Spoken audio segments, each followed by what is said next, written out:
పేదవాడిని పెత్తందారుల వద్దకు వెళ్లకుండా తలెత్తుకునేలా చేసింది జగన్మోహన్ రెడ్డి మాత్రమే. గతంలో చంద్రబాబు పేదవాడి ఆరోగ్యం గురించి ఆలోచించిన దాఖలాలున్నాయా?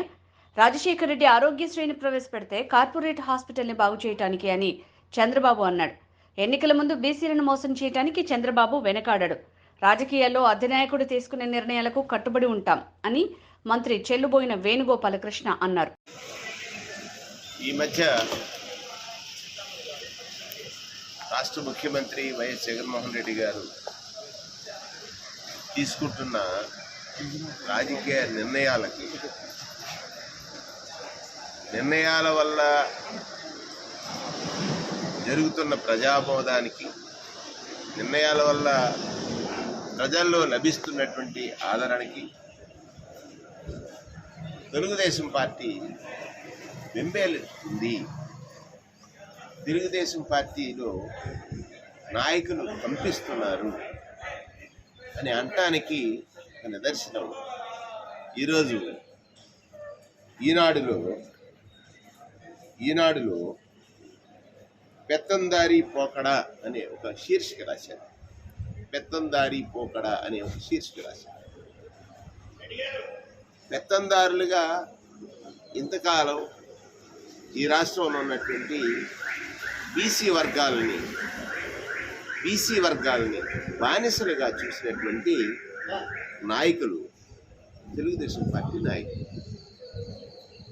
వారు చెప్పే దాంట్లో ఎన్టీ రామారావు వారు పార్టీ పెట్టిన సమయంలో బీసీలు ఎన్టీ రామారావు గారి పట్ల ఆకర్షితులయ్యారు. వారు వేసిన సినిమాలో వేషాలకి, వారిలో కొంత ప్రజాసేవ చేయాలనే ఒక తృష్ణ, పేదవాడి ఆకలి కోసం ఆయన ఏమైనా ఆలోచన చేసి. కానీ ఇది మోసపూరిత తెలుగుదేశం పార్టీ. ఎన్టీ రామారావు గారిని పదవి నుంచి దించినప్పుడు చంద్రబాబు నాయుడికి సపోర్ట్ చేసిన ప్రతి నాయకుడు కూడా చంద్రబాబు నాయుడు చేసిన మోసంలో వాటాదారుడే. యనమల రామకృష్ణుడు అవ్వచ్చు, అచ్చెం నాయుడు అవ్వచ్చు, ఈనాడు ఉన్నటువంటి నాయకులు అవ్వచ్చు, లేదా అయ్యన్న పాత్రుడు, బండారి సత్యనారాయణ ఇత్యాది వారందరూ కూడా చంద్రబాబు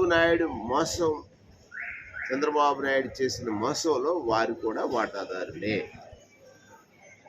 ఇంతకాలం ప్రజల్ని రకరకాలుగా మోసగిస్తూ వారు చేసిన మోసాలు పక్కవారిపై నెట్టి ప్రజల దృష్టిని మరల్చడం ద్వారా అధికారం పొందినటువంటి దాఖలాలు ఉన్నాయి. కానీ ఈరోజు అది సాధ్యం కాదని తెలిసిపోయింది. రాజకీయ వ్యూహంలో జగన్మోహన్ రెడ్డి గారి నిర్ణయాలకి వాళ్ళలో భయం పుట్టింది అనేటువంటిది వాస్తవ విషయం.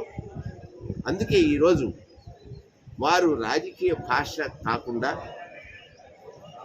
ప్రజాస్వామ్యవాదులు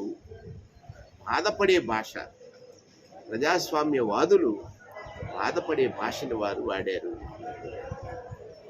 సాక్షాత్తు 151 స్థానాల్లో ముఖ్యమంత్రి స్థానంలో కూర్చుండబెట్టినటువంటి వ్యక్తి పట్ల ఎవరైతే బండారి సత్యనారాయణ లేకపోతే అచ్చెం నాయుడు చేసినటువంటి వ్యాఖ్యలు ఉన్నాయో అది ప్రజా జీవితంలో ప్రజాస్వామ్యవాదులు ఎవరు కూడా హర్షించదగినది కాదు, హర్షించరు కూడా.